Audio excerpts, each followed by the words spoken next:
Crypto has been just as volatile as the overall equities market this week. Attention now turning to the White House Crypto Summit tomorrow. For that, I want to welcome in Brock Pierce, chairman of the Bitcoin Foundation and co-founder of Tether. Brock, thank you so much for joining us today.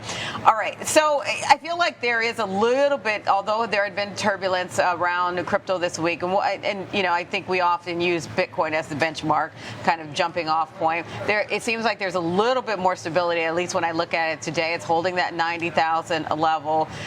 First of all, talk to me about why it can be so volatile. Bitcoin seems a little less volatile, especially when some say it's also should be perceived as digital gold. Well, it's like your large cap stocks, you know, and your micro caps. Bitcoin would be the large cap, and so it's less volatile. And the further down you go in the world of cryptocurrency, the closer you get to the pink sheets. Okay. Yes. Try to use relevant analogies here, right? I like that. And so, this is a world that is definitely more sentiment based. You know, it's the difference between the boomers and the kids today. It's more TikTok. Okay. Might clean your clock. And so it definitely moves with far more emotion. And but everybody's super excited. I mean, for us, we think tomorrow might be the difference between day and night in terms of all of our time in this business. Well, you know, as someone that's been building companies and investing in all the principal businesses that everyone would know today in the space, as entrepreneurs, you know, as the builders and creators in the United States, due to regulatory uncertainty, we have always been uncomfortable. Many of my contemporaries left the United States, and you know, America's back in terms of in this industry, which is indisputably at a multi-trillion-dollar aggregate market cap, an important future innovation to the world, and we're bringing the best back to this country, and we're going to be the leaders of this sector, and with a new administration that acknowledges us, a majority of Congress that recognizes that this is important. You know, America's going to lead this industry for the world. What kind of regulation do you want to see? Because I do hear from different voices in the crypto space that you do want some kind of regulation. What are you looking for to hear from the government? Well, we want regulatory clarity because capital markets like certainty. Yes. Uncertainty, you know, creates even greater volatility. Yes. And so, you know, regulation comes in multiple forms.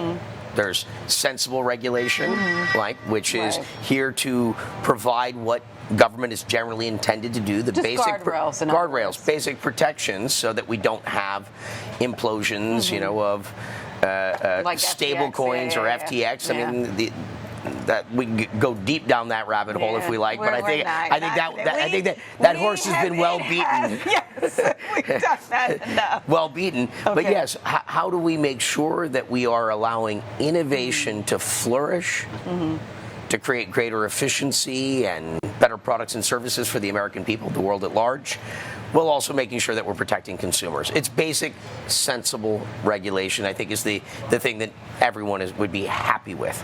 Given the institutional adoption that's come about, for instance, in both Bitcoin and Ethereum, what do you see as the next leg for, you know, kind of just wider adoption of cryptocurrency besides the strategic crypto reserve, or is it about the strategic crypto reserve? Is that the kind of clear all systems? Well, we're talking about institutional adoption. Now we're talking about government balance sheet adoption. Right. You know, government adoption in recognizing that this is an asset class.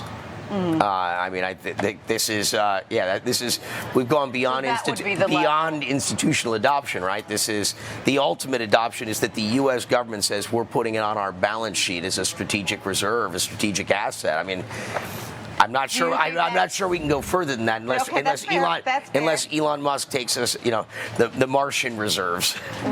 Well, I mean, he's a fan of Doge, and there are a lot of critics around coins like that, Doge. There are even critics around XRP. You have both sides. There are extreme voices on both sides, especially when it comes to XRP and Solana. But the president talked about both of those possibly being a part of the reserve. How do you view those and differentiate between, say, Bitcoin? I know there's a differentiation between Bitcoin and Ethereum, but between, say, XRP and Solana? Well, I mean, that blew my mind. You know, at a personal level, that we've gone from Bitcoin as a strategic reserve to beyond. Yeah.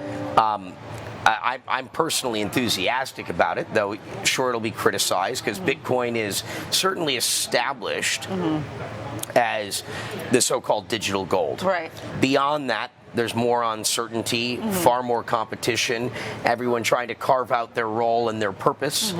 But the idea that the government has gone this far is couldn't be more exciting to me, in that America's entrepreneurs, our best and brightest, have permission to innovate while doing it safe. We hope. But the one thing, you know, okay, so yes, it gives it even more credence, a potential crypto reserve, and I know that the president wants the U.S. to be the crypto leader of the world.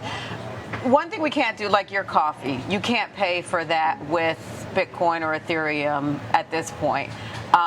Do you envision a world where we do that instead of using our dollars or our debit or credit cards? So you can pay for it, but most people choose not to.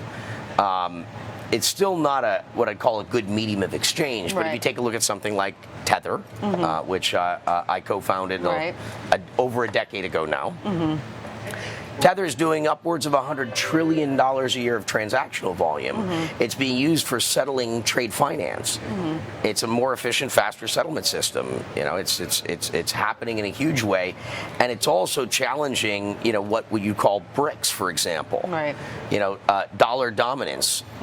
What we've done is we've created basically an American Express cashier's check, which is what the idea was when I built it, on top of, at the time, the Bitcoin blockchain. Now it runs on many, so that you can send dollars anywhere in the world instantaneously. And it turns out that this is a pretty significant innovation in markets.